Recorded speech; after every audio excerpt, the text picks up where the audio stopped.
ಅದೊಂದು ತೋಟ. ಆ ತೋಟದಲ್ಲಿ ಹಚ್ಚ ಹಸಿರಿನಿಂದ ಕೂಡಿದ ಮರವೊಂದಿತ್ತು. ಆ ಮರದ ಕೊಂಬೆಗಳ ಮೇಲೆ ಹಕ್ಕಿಯೊಂದು ಗೂಡು ಕಟ್ಟಿಕೊಂಡಿತ್ತು.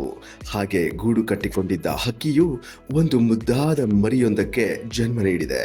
ಅದಾಗ ತಾನೇ ಕಣ್ಣು ತೆರೆದ ಮುದ್ದಾದ ಮರಿ ಹಕ್ಕಿಯು ಬೆಚ್ಚನೆಯ ಗೂಡಿನಲ್ಲಿದ್ದೇ ವಿಶಾಲವಾದ ಜಗತ್ತನ್ನ ನೋಡ್ತಿದೆ. ಹೀಗಿರುವಾಗ ತಾಯಿಗಿಳಿಯು ತನ್ನ ಮರಿಗಾಗಿ ಆಹಾರ ತರೋಕಂತ ಗೂಡಿನಿಂದ ಹೊರಗೆ ಹಾರಿತು. ಇಂಥದ್ದೊಂದು ಸಂದರ್ಭಕ್ಕಾಗಿ ಕಾದು ಕುಳಿತುಕೊಂಡಂತಿದ್ದ ಓರ್ವ ಮನುಷ್ಯ ರಣಹದ್ದಿನಂತೆ ಕ್ಷಣ ಮಾತ್ರದಲ್ಲಿಯೇ ಗೂಡಿರುವಂತಹ ಮರವನ್ನ ಏರಿಬಿಡ್ತಾನೆ. ಹೀಗೆ ಮರವೇರಿದ ಆ ಮನುಷ್ಯ ಮರದಲ್ಲಿನ ಹಣ್ಣು ಕೀಳಲಿಲ್ಲ, ಬದಲಿಗೆ ಮರದ ಕೊಂಬೆಯ ಮೇಲಿದ್ದ ಗೂಡಿಗೇನೆ ಕೈ ಹಾಕಿಬಿಡ್ತಾನೆ. ಅದಾಗ ತಾನೇ ಜನಿಸಿರುವ ಮರಿ ಹಕ್ಕಿಯನ್ನ ಗೂಡಿನಿಂದ ಹೊರಗೆ ತೆಗಿತಾನೆ. ನೋಡ್ತಿದ್ದಂತೆ ಗೂಡಿನಿಂದ ಹೊರತೆಗೆದ ಆ ಮರಿ ಹಕ್ಕಿಯನ್ನ ತನ್ನ ಜೇಬಿಗೆ ಹಾಕಿಕೊಂಡು ಸರ್ರನೆ ಮರದಿಂದ ಕೆಳಗಿಳಿತಾನೆ. ತನ್ನ ಮರಿಗಾಗಿ ಆಹಾರ ತರಲು ಹೋಗಿದ್ದ ತಾಯಿ ಹಕ್ಕಿಯು ವಾಪಸ್ಸು ಬರುವುದನ್ನು ಆ ಮನುಷ್ಯ ಸೂಕ್ಷ್ಮವಾಗಿ ಗ್ರಹಿಸ್ತಾನೆ. ಮರಿ ಹಕ್ಕಿಯನ್ನು ಕದ್ದಿರುವ ಮನುಷ್ಯ ಅಲ್ಲಿಂದ ಜಾಗ ಖಾಲಿ ಮಾಡೋಕೆ ಸರಸರನೆ ನಡೆದು ತೋಟದಿಂದ ಹೊರ ಬರ್ತಿದ್ದಾನೆ. ಅಷ್ಟರಲ್ಲಿ ಆ ಮನುಷ್ಯನ ಜೇಬಿನಲ್ಲಿದ್ದ ಮರಿ ಹಕ್ಕಿಯು ಪ್ರಾಣ ಸಂಕಟದಿಂದ ಕರಳು ಕಿತ್ತು ಬರುವಂತೆ ಕಿರುಚೋಕೆ ಶುರು ಮಾಡುತ್ತೆ.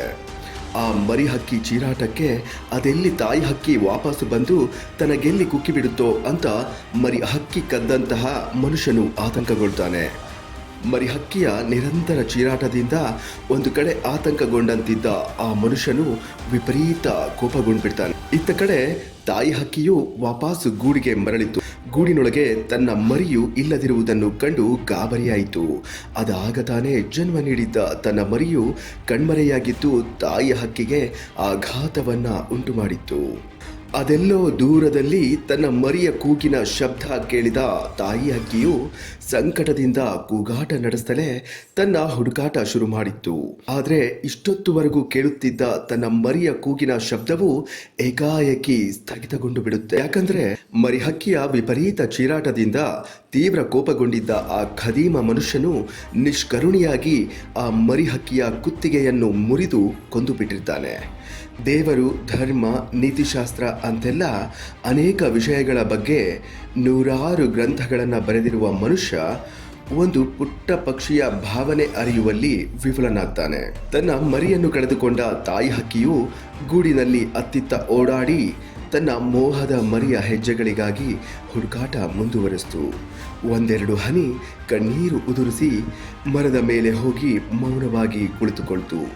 ಆದರೆ 10 ನಿಮಿಷಗಳ ಬಳಿಕ ತನ್ನ ಬಂಧುಗಳು ಹಾಡುವುದನ್ನು ತಾಯಿ ಹಕ್ಕಿಯು ನೋಡುತ್ತೆ. ಒಂದು ಕಡೆ ಅದಾಗ ತಾನೇ ಹುಟ್ಟಿದ ಮರಿಯನ್ನು ಕಳೆದುಕೊಂಡ ನೋವು ತಾಯಿ ಹಕ್ಕಿಯನ್ನ ಬಾಧಿಸ್ತಿದ್ರೆ, ಇನ್ನೊಂದು ಕಡೆ ಸಂತೋಷದಿಂದ ಇರುವ ತನ್ನ ಬಂಧುಗಳ ಖುಷಿಯಲ್ಲಿ ತನ್ನ ನೋವನ್ನು ಮರೆತು ತಾನೂ ಕೂಡ ಹಾಡಿ ನಡೆಯೋಕೆ ಶುರು ಮಾಡುತ್ತೆ. ಆಗ ಅಲ್ಲಿಯೇ ಇದ್ದ ವೃಕ್ಷರಾಜ ಅಂದ್ರೆ ಮರವು ಆಶ್ಚರ್ಯದಿಂದ ತಾಯಿ ಹಕ್ಕಿಗೆ ಒಂದು ಪ್ರಶ್ನೆಯನ್ನು ಕೇಳುತ್ತೆ. ಇದೀಗ ತಾನೇ ನೀನು ನಿನ್ನ ಮುದ್ದಿನ ಮರಿಯನ್ನು ಕಳೆದುಕೊಂಡಿರುವೆ, ಆಗಲೇ ನೀನು ಅದನ್ನೆಲ್ಲ ಮರೆತು ಹಾಡುತ್ತಿರುವೆಯಲ್ಲ, ಹೇಗೆ? ವೃಕ್ಷರಾಜನ ಪ್ರಶ್ನೆಗೆ ತಾಯಿ ಹಕ್ಕಿಯು ಹೇಳುತ್ತೆ, ವೃಕ್ಷರಾಜನೇ, ನಾವು ಈ ಜಗತ್ತಿನಲ್ಲಿ ಸಂತೋಷದಿಂದ ಇರಲು ಬಂದವರೇ ವಿನಃ ಅಳಲು ಬಂದವರಲ್ಲ. ನಮಗೆ ರೆಕ್ಕೆಗಳಿರುವವರೆಗೆ ನಾವು ಅನಂತ ಆಗಸದಲ್ಲಿ ಹಾರುತ್ತೇವೆ, ಕಂಠ ಇರುವವರೆಗೆ ಸುಮಧುರ ಗೀತೆಗಳನ್ನು ಹಾಡುತ್ತೇವೆ. ಇದೇ ನಮ್ಮ ಸಂತಸದ ಬದುಕಿನ ರೀತಿ ಅಂತ ಹಕ್ಕಿಯು ವೃಕ್ಷರಾಜನಿಗೆ ಉತ್ತರಿಸುತ್ತೆ. ಇದರಿಂದ ತಿಳಿದು ಬರುವ ನೀತಿ ಪಾಠ ಏನಂದರೆ, ಪ್ರತಿಯೊಬ್ಬ ಮನುಷ್ಯನ ಜೀವನದಲ್ಲಿ ಸುಖ, ದುಃಖ, ನೋವು, ನಲಿವುಗಳು ಇದ್ದೇ ಇರುತ್ತವೆ. ನಮಗೆ ನೋವಾಯಿತು ಅಥವಾ ಯಾರೋ ನಮಗೆ ನೋವುಂಟು ಮಾಡಿದ್ರು ಅನ್ನೋ ನೋವಲ್ಲೇನೆ ನಮ್ಮ ಜೀವನದ ಸಂತೋಷದ ಕ್ಷಣಗಳನ್ನು ವ್ಯರ್ಥ ಮಾಡ್ಕೋಬಾರ್ದು.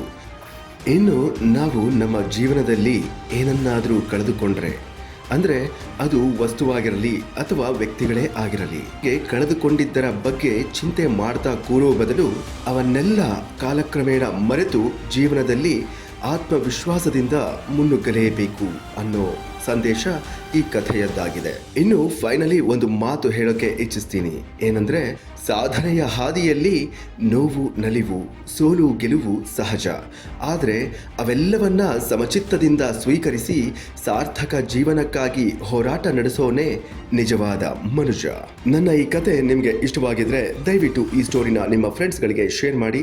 ನಿಮ್ಮ ಆಲೋಚನೆಯ ಶೈಲಿಯಲ್ಲಿ ಒಂದೊಳ್ಳೆ ವ್ಯತ್ಯಾಸವಾದರೂ ಈ ಸಂತೋಷನಿಗೆ ತುಂಬಾನೇ ಸಂತೋಷ ಆಗುತ್ತೆ ಅಂತ ಹೇಳ್ತಾ ಮತ್ತೊಂದು ಇಂಟ್ರೆಸ್ಟಿಂಗ್ ಸ್ಟೋರಿಯೊಂದಿಗೆ ನಾನು ನಿಮ್ಮ ಮುಂದೆ ಹಾಜರಾಗ್ತೀನಿ.